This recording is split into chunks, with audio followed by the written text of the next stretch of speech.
Yo, let's rewind way back before GPS, before Starbucks, before Instagram influencers. We're talking about a time when the world was a vast, uncharted mystery, and people navigated by the stars and ancient maps. Colombia was already a thing, just vibing with its OG inhabitants. Indigenous groups like the Muisca, who had rich cultures and traditions. The Tairona, the Quimbaya, and more. These groups were diverse, and each had their own unique contributions to the region's history. These guys were the real deal, living in harmony with nature, building impressive cities, and creating sophisticated societies long before anyone else thought it was cool.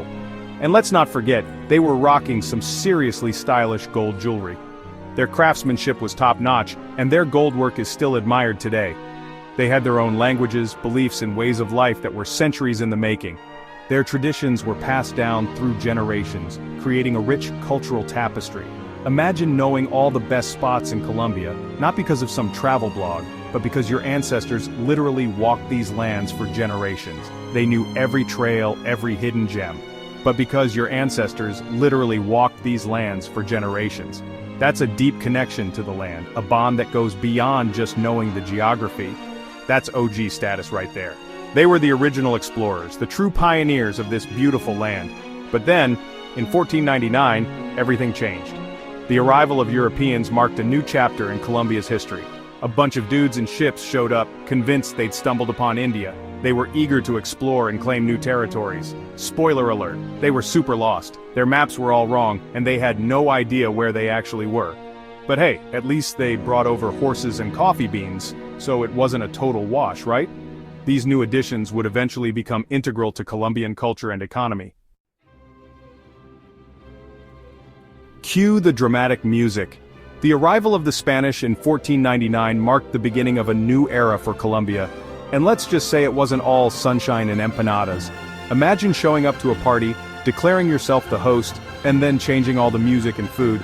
That's basically what the Spanish did. They were all about gold, God, and glory, which, let's be honest, sounds like a wild weekend in Vegas. They conquered the indigenous populations, claimed the land for Spain, and established colonies. They even brought their own language, which explains why everyone in Colombia now speaks Spanish. Thanks, guys. Life under Spanish rule wasn't exactly a fiesta for the indigenous people. Forced labor, disease, and cultural suppression were the norm. But hey, at least they got introduced to Catholicism and horses, right? Silver linings, people. Fast forward a few centuries and the people of Colombia are, understandably, over it. They'd gotten used to the coffee and empanadas, but the whole being ruled by a king across the ocean thing was getting old. Inspired by revolutions in America and France, because who doesn't love a good revolution, Colombians decided it was time to kick out their roommates and throw their own independence party. The struggle for independence was a long and messy one, kind of like trying to get a stain out of a white t-shirt. There were battles, betrayals, and enough drama to make a telenovela blush. But in the end, Colombia emerged victorious, finally free from Spanish rule. Viva la Independencia! Section 4, Family Feud, Colombia versus Colombia. It's complicated. You'd think that after finally getting their own place, Colombians could relax and enjoy their newfound freedom, right? Nope. This is where things get even more complicated, like trying to assemble IKEA furniture after a few cups of Colombian coffee. The 19th and 20th centuries saw Colombia embroiled in internal conflicts, political power struggles, and enough drama to make a reality TV show jealous. Conservatives versus liberals, centralists versus federalists, it was basically one big family feud, but with higher stakes. There were civil wars, coups, and assassinations, enough to make your head spin faster than a salsa dancer on Red Bull. It was a turbulent time, but hey, at least it inspired some amazing literature and music, right? Because in Colombia, even the drama is beautiful. Section 5, Narcos and Netflix, when Colombia was the most dramatic show on earth. Okay, so we've all seen Narcos on Netflix, right? The show that had us all on the edge of our seats, binge-watching episode after episode. Yeah, that was a pretty accurate depiction of life in Colombia during the late 20th century. Just kidding. The reality was far more complex and layered than what any TV show could capture. While the show did capture the intense reality of the drug cartels, it's important to remember that this was just one chapter in Colombia's story. The country was much more than its darkest days. The rise of drug lords like Pablo Escobar was like a bad case of the Mondays, but on a national scale. It was a time of chaos and fear where the lines between right and wrong were often blurred. Violence, corruption, and fear cast a shadow over the country. The streets were often battlegrounds, and trust was a rare commodity. It was a time when you couldn't tell the good guys from the bad guys, and everyone seemed to be wearing a mustache. The atmosphere was thick with tension and uncertainty. But even in the darkest of times, the Colombian spirit persevered. The people of Colombia showed incredible resilience and strength, refusing to be defined by the violence around them. The government, with the help of international allies, fought back against the cartels, eventually dismantling them and restoring order.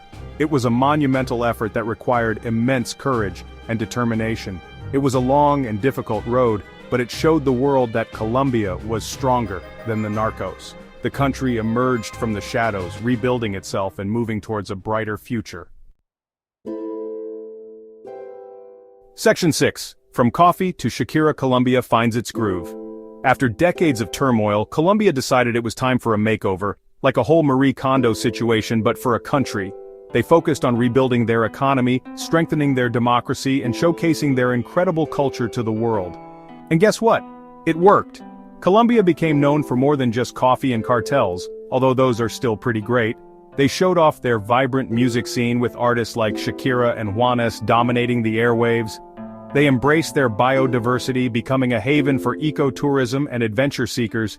They even made peace with their former guerrilla group, the FARC, proving that even the most deeply rooted conflicts can be resolved. Colombia was like that friend who went through a rough patch but came out the other side stronger, wiser, and ready to party.